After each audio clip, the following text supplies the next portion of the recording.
दोस्तों, मेरा नाम नेहा है। मेरी उम्र 21 साल है। मैं 2 महीने पहले अपनी बैंक परीक्षा देने भोपाल गई थी। मेरा एक फेसबुक मित्र भी इसी शहर में रहता था। उसका नाम सार्थक था। उसको मैं फेसबुक पर 2 साल से जानती थी। हमारी अक्सर ही चैट होती रहती थी। उसको जब मैंने बताया कि मैं भोपाल परीक्षा देने आ रही हूँ, तो उसने मुझसे मिलने का आग्रह किया। मैंने भी सोचा कि मिलने में क्या दिक्कत है, तो मैंने हामी भर दी। वापसी में वो मुझसे मिलने आया।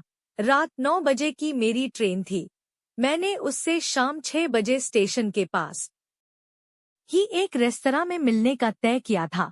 ठीक समय पर मैं उस रेस्तरां में पहुंची और उससे मिली। वो मेरी तरफ देखे ही जा रहा था। हमने ढेर सारी बातें की। मैं बीच बीच में मैं अपनी ट्रेन का स्टेटस चेक कर रही थी। मेरी ट्रेन पहले ही समय से 4 घंटा लेट थी।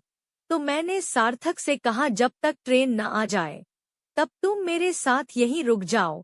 वो बोला, मैं चाहता ही नहीं कि आज ट्रेन आए और हम दोनों यहीं रुके रहें। मैं हंस पड़ी।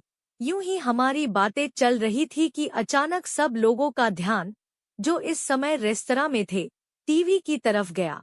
उसमें अनाउंसमेंट हुआ कि देश को 21 दिन के लिए लॉकडाउन किया जा रहा है। यूं कि उस समय देश में कोरोना का कहर अचानक सामान्य से घनघोर हो गया था और तेजी से फैल रहा था। मैं परेशान हो गई कि मैं अब घर कैसे जाऊंगी। मेरी ट्रेन कैंसिल हो गई थी। मैंने घर पर बात की। सब परेशान थे। हम मगर क्या कर सकते थे। उन्होंने मुझसे कहा कि जब तक सब सामान्य न हो जाए तब तक किसी होटल या लॉज में ही रुक जाओ। मगर मेरी दिक्कत कहाँ खत्म होने वाली थी। सारे होटल भरे हुए थे। मैंने सार्थक से कहा, तुम मेरी कुछ मदद करो। थोड़ी थोड़ी देर में मेरे घर वाले कॉल करके पूछ रहे थे कि कहीं रूम मिला या नहीं।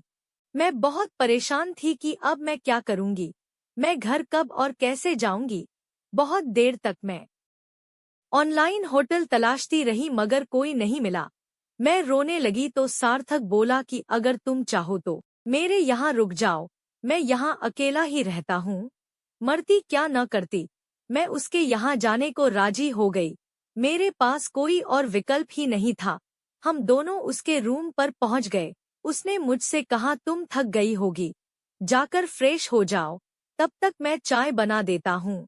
मैंने जैसे ही बाथरूम का दरवाजा ओपन किया तो मेरा तो मुंह खुला के खुला ही रह गया। उसके दरवाजे पर अंदर की तरफ एक लड़की का पोस्टर लगा हुआ था। मैं मन ही मन सोच रही थी कि जनाब के ये भी शौक हैं। इसकी बातों से तो ये ऐसा लगता ही नहीं है ये स्वभाव से इतना रंगीन भी होगा। ये सोचकर मैं मुस्कुराने लगी। फिर अचानक से मुझे होश आया कि मैं कौन सा सुधरी हुई हूँ। बाथरूम में नल के नीचे लगी बाल्टी हटाकर मैं नल के नीचे बैठी सी हो गई और नल को हल्का सा चालू कर दिया। अचानक सार्थक ने आवाज लगाई, चाय बन गई है, जल्दी करो। कुछ देर बाद मैं बाहर आई। उसने मुझे चाय दी और मैंने उससे कहा, बाथरूम में कौन सी लड़की की फोटो लगी है। उसे अचानक से याद आया और उसका चेहरा एकदम ऐसे पीला पड़ गया जैसे उसकी कोई चोरी पकड़ी गई हो। वो थोड़ा सा शर्मा गया मगर तुरंत सामान्य होता हुआ बोला कि उस पोस्टर के वहां होने से अकेलेपन का एहसास नहीं होता। मैंने कहा, वाह क्या बात है। फिर हम दोनों ने चाय के साथ कुछ नाश्ता किया। कुछ देर बातें की। फिर सार्थक बालकनी में चला गया और उसने दरवाजा बंद कर लिया।